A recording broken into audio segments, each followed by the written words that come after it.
ওম নমো ভগবতে বাসুদেবায়। আমরা যে ভগবানকে পুষ্প এবং বিল্লপত্র অর্পণ করে থাকি, এর শাস্ত্রীয় বিধি কী আছে আসুন জেনে নেওয়া যাক। নমস্কার, রাজু ভট্টাচার্য। সকলকে ইউটিউব চ্যানেল বঙ্গীয় পূজা পার্বণ এবং ফেসবুক পেজ পুরোহিত প্রদীপে স্বাগত।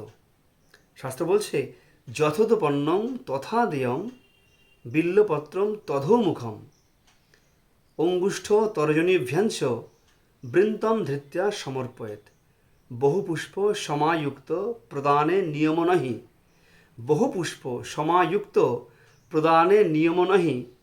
সংস্থাপ্য বাম হস্তে তু ততঃ পুষ্পম ন দীয়তে। অর্থাৎ ফুল ঠিক গাছে যেভাবে প্রস্ফুটিত হয়, ঠিক সেইরূপভাবে দেবতাকে অর্পণ করিতে হয়। ইহাই শাস্ত্রসম্মত। বিল্লপত্রর বিধি হচ্ছে, বিল্লপত্রের বোঁটাটি এই অঙ্গুষ্ঠ এবং তর্জনী দ্বারা ধরে, বিল্লপত্রের বোঁটাটি বৃন্তটি এই অঙ্গুষ্ঠ এবং তর্জনী দ্বারা ধরে অধোমুখে দেবতার চরণে অর্পণ করতে হয়।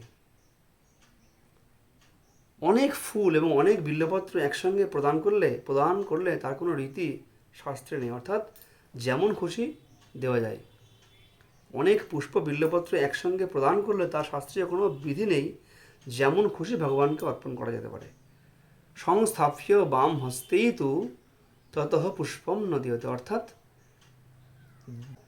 বাঁ হাতে পুষ্পপত্র ধরে বা ফুল ধরে সেই ফুল ভগবানকে অর্পণ করা শাস্ত্রসম্মত কখনোই নয়।